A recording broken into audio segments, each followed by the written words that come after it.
the courage of their graves, and they went with souls undaunted to their doom. And God save Ireland, save heroes. God save Ireland, save all. Well, our role today is to give people, a visual purchase on the materials of the age, as we often do. And this evening, I'm in the uniform that would most closely resemble that of Michael Malone. That's a second lieutenant, which means there's one stripe and one piece of insignia here, one pip there, a shamrock in this case. As for James Grace in particular, as opposed to being an adjutant who would have had 3 stripes, this man here has 2 stripes. That's the correct ranking for section commander, as they're known. Okay. Ostensibly in charge of 30 men, and a squad leader would have been below that, by the way, or squad commander, 1 stripe, ostensibly in charge of 10 men.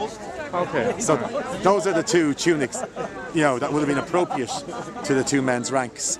George Reynolds, of course, was also section commander, so he would have worn a similar one as well. So And today is the actual anniversary of what happened. yeah, it's 100 years on. We had no choice but to be here, So I'm going to be doing talk about the weapons that were used at the Battle of Mount Street Bridge, especially on the rebel side, as you might imagine. Yeah.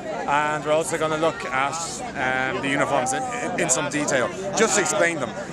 Uniforms have been seen in an awful lot of various public gatherings over the year, but often without explanation. So I think it's important that people understand the background to uniform. You can understand the volunteers a lot better. You can understand the volunteers, you understand the membership a lot better. Okay. And there's an awful lot of interesting angles on that.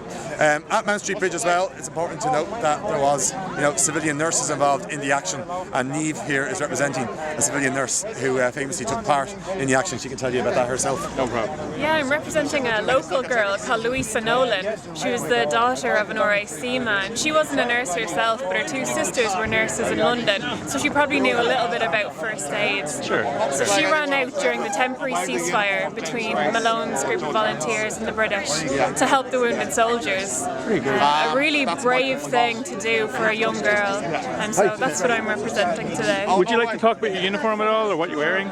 Yeah, well, it's mostly civilian clothes with the Red Cross. Interestingly, the Cumann Amon, although she wasn't in Cumann Amon herself, Cumann Amon applied to Geneva early on in their formation to use the Red Cross, and they were actually banned, and Geneva told them to ask Britain permission to use the Red Cross, which is ironic. So early on in Cumann Amon's formation, they actually used a Green Cross, but then more towards the Rising they decided we'll adopt the Red Cross because it's much more notable and obvious what it is. Niamh, could you tell me what's happening here today? It's just 100 years on, 1916, and I'm just so happy and so thrilled that my granduncle was part of it, and the way they're honouring him. We're here at the anniversary, the 100-year anniversary of the Main Street Bridge battle. How do you feel about that today? Excited. Hard to believe. It's exciting. It's and chilling as well. Chilling. It's they were men that will never. They were real Irish men, and we should all learn to respect that and to pass it on to our children and learn so much from it. It's 100 years ago today that Michael Malone and every relation are gathered here today in remembrance of Malone, who died.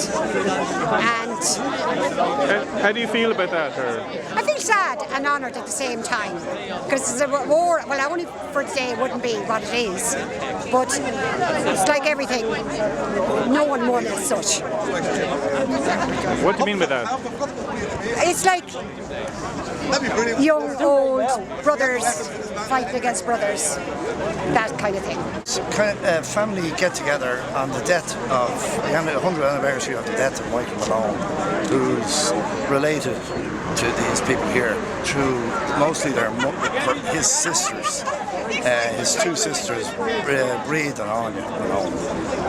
Most of the families you see here are the Malones, who were married to the Fitzgeralds. The Fitzgeralds were a well-known Republican family, and then their cousins who are the Nolans, which is my relationship here.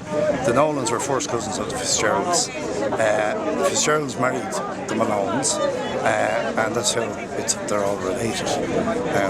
And initially they'd be first cousins and brothers-in-law and sisters-in-law moving out. So most of the people here are second cousins or third cousins at this stage. How do you feel today? I feel very proud. Proud of the fact that I suppose the family survived. There's a lot of people who haven't met before who met here today. I'm very proud of the fact that it was one of the biggest battles, I suppose, of 1916, and it showed the mettle of the men and the courage that they had to take on an empire. Just like to welcome everybody here tonight. We're going to lay a wreath for the volunteers who fought on the Battle of Mount Street Bridge.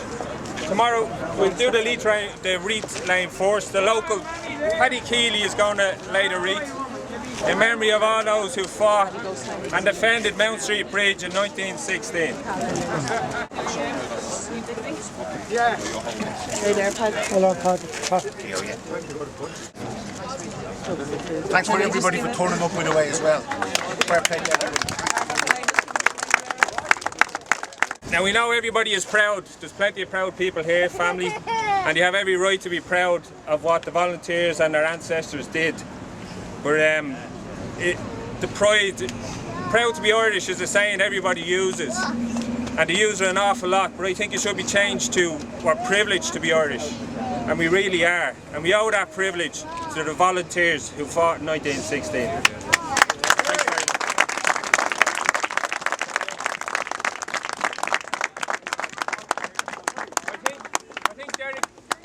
Yeah, I just want to say this. On the 3rd of May, we succeeded in getting the East Link Bridge named after Tom Clark. Right? Okay. On the 3rd of May, 11 o'clock, Dr. Hearn will be performing the ceremony. Okay? Any of you want to come along. And the second one I want to say, on the 8th of May, Sunday the 8th of May, the 1621 Club will be having their annual Mass and a wreath-laying ceremony at Arbour Hill Church. 11 o'clock Mass, so any of you'd like to come, we'd be delighted to see you there as well. Okay, that's the 8th of May. The 3rd of May for Tom Clark and the 8th of May for Arbour Hill.